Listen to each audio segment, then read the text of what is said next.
आज की इस चर्चा में सीधे मुद्दे पर आते हैं।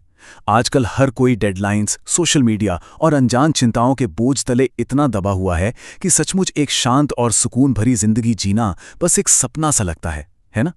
तो चलिए आज इस पर गहराई से बात करते हैं कि गौतम बुद्ध की सिखाई गई बातें इस आधुनिक दौर की भागदौड़ और मानसिक तनाव से आज़ाद होने में कितनी ज़्यादा सटीक और असरदार हैं। तो शुरुआत करते हैं सबसे बड़े सवाल से कि आखिर ये असली दुख है कहाँ? ये वाकई एक बहुत ही गहरी सच्चाई है जिसे अक्सर नज़रअंदाज कर दिया जाता है। इंसान की फितरत ही कुछ ऐसी बन गई है कि हम हमेशा पूरी दुनिया को बदलने की कोशिश में लगे रहते हैं, चाहे वो इंटरनेट पर अनजान लोगों से बहस करना हो या फिर जिंदगी की हर छोटी बड़ी सिचुएशन को कंट्रोल करना। पर इस सब में हम अपने खुद के मन पर काबू पाना बिल्कुल भूल जाते हैं। ज्यादातर तकलीफें किसी बाहरी परेशानी से नहीं बल्कि मन की गहराइयों से ही पनपती हैं। हम लगातार अपने आसपास के तूफान को शांत करने में अपनी सारी ऊर्जा लगा देते हैं, जैसे सब कुछ बाहर ठीक हो जाएगा तो अंदर भी शांति मिल जाएगी। लेकिन इस चक्कर में हम अपने अंदर के मन को पूरी तरह भुला बैठते हैं, जो कि एक शांत कमल की तरह खिल सकता है। और सच कहा जाए तो यही वो सबसे बड़ा अंतर है जो अशांति का मूल कारण बनता है। अब आते हैं एक ऐसे भाव पर जो हम सब ने कभी न कभी महसूस किया है, गुस्से का जलता कोयला। गुस्से को समझने के लिए एक जलते हुए कोयले की कल्पना करते हैं।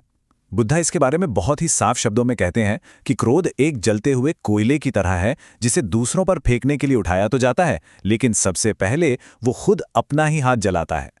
सोचने वाली बात है कि किसी और को नुकसान पहुंचाने की चाहत में हम सबसे पहले खुद को ही सजा दे रहे होते हैं। काफी अजीब बात है ना ये? हम दूसरों को सजा देने के चक्कर में खुद को ही तकलीफ दे रहे होते हैं। जैसे ट्रैफिक में किसी और ने गलती की पर ब्लड प्रेशर हम अपना बढ़ा लेते हैं। तो बात यह है कि गुस्से को छोड़ देना दूसरों पर किया गया कोई एहसान नहीं है, बल्कि खुद को इस आत्मदंड से बचाने का सबसे जरूरी और पहला कदम है। सच्ची खुशी का पहला नियम यही है कि इस जलते हुए कोयले को फौरन हाथ से गिरा दिया जाए। हमारा अगला पहलू भी बहुत अहम है, जो है वर्तमान में जीना। हम लोग लगातार तकलीफ में सिर्फ इसलिए रहते हैं क्योंकि हमारा मन हमेशा भटकता रहता है। या तो हम बीते हुए कल के पछताव में डूबे रहते हैं, जो अब एक सपने के अलावा और कुछ नहीं है, या फिर आने वाले कल की चिंता में घुले जाते हैं जिसे अभी तक किसी ने देखा ही नहीं है। जैसे कल आने वाले अनरेड ईमेल्स या मीटिंग्स का बोझ हम आज ही उठा लेते हैं, और इस पूरे मानसिक भटकाव में ये भूल ही जाते हैं कि सच्ची खुशी सिर्फ और सिर्फ आज में, इसी वर्तमान पल में मौजूद है। चलिए अब बढ़ते हैं इच्छा और संतोष की तरफ। बुद्धा सिखाते हैं कि असीमित चाहते हमारे दुखों की सबसे बड़ी जड़ है। हम लगातार उन चीज़ों के पीछे भागते रहते हैं जो हमारे पास नहीं है। कभी एक नया फ़ोन चाहिए तो कभी और बेहतर गाड़ी। लेकिन दूसरी तरफ सच्ची खुशी तब जन्म लेती है जब हम उन चीज़ों के लिए शुक्रगुजार होते हैं जो पहले से मौजूद हैं। यहाँ ध्यान देने वाली बात यह है कि जो नहीं है उसका शोक मनाना हमें उसकी खुशी मनाने से पूरी तरह रोक देता है, जो असल में आज हमारे पास है। और इसके बाद आता है एक और बड़ा सवाल, दूसरों की नेगेटिविटी को कैसे हैंडल किया जाए। इस पर एक बहुत ही दिलचस्प कहानी है। एक बार एक आदमी ने बुद्धा को आकर बहुत भला बुरा कहा और उनका अपमान करने की पूरी कोशिश की।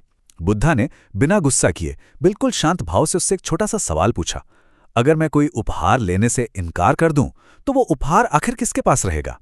वो आदमी तुरंत बोला, मेरे पास। तब बुद्धा मुस्कुराते हुए बोले, ठीक वैसे ही मैं तुम्हारी गालियां स्वीकार ही नहीं करता। एकदम सीधा और साफ। ये छोटी सी कहानी हमें कमाल की सीख देती है। दूसरों के जहरीलेपन को अस्वीकार करने की पूरी ताकत हमारे अपने पास होती है। हमें वो नकारात्मकता अपने अंदर लेने की कोई जरूरत नहीं है जो दूसरे लोग जबरदस्ती थोपने की कोशिश करते हैं। चाहे कोई आमने सामने भला बुरा कह रहा हो या ऑनलाइन कोई नेगेटिव कमेंट आए, तो ये फैसला बिल्कुल हमारा होता है कि हम उस बोझ को अपने सर पर उठाते हैं या उसे बस वहीं जमीन पर छोड़ देते हैं। और अब हम आते हैं अपने आखिरी और सबसे अहम पड़ाव पर कि शांति आखिर आती कहां से है। इस पूरी चर्चा का निष्कर्ष यही निकलता है कि जिंदगी को पूरी तरह से बदलने के लिए किसी चमत्कार या दुनिया भर की चीजें इकट्ठी करने की जरूरत बिल्कुल नहीं होती। यह हमारा एक भ्रम है कि जब तक बाहर सब कुछ परफेक्ट नहीं होगा हम खुश नहीं रह पाएंगे। असलियत तो यह है कि हमें सिर्फ और सिर्फ अपना मानसिक नजरिया बदलने की जरूरत होती है। सच्ची शांति हमेशा मन के अंदर मिलती है, बाहर की दुनिया में नहीं। एक बार सोच बदल गई तो बाहर की ये भीड़ भाड़ वाली दुनिया भी खुद ब खुद शांत नजर आने लगती है। इस विश्लेषण को खत्म करते हुए एक आखिरी सवाल जरूर उठता है, जिस पर गौर करना बहुत जरूरी है। अगर पूर्ण शांति पूरी तरह से हमारे अंदर से ही आती है, तो ऐसा कौन सा बाहरी बोझ या भ्रम है जिसे हम आज और अभी अपने मन से उतार फेंकने के लिए तैयार हैं? क्या वो कोई सालों पुराना गुस्सा है, या फिर कल क्या होगा इसकी अनजान चिंता? इस बारे में विचार करना काफी दिलचस्प होगा, क्योंकि इस एक छोटी सी चीज को पीछे छोड़ना ही एक बेहतर और शांत जिंदगी का सबसे बड़ा रास्ता बन सकता है।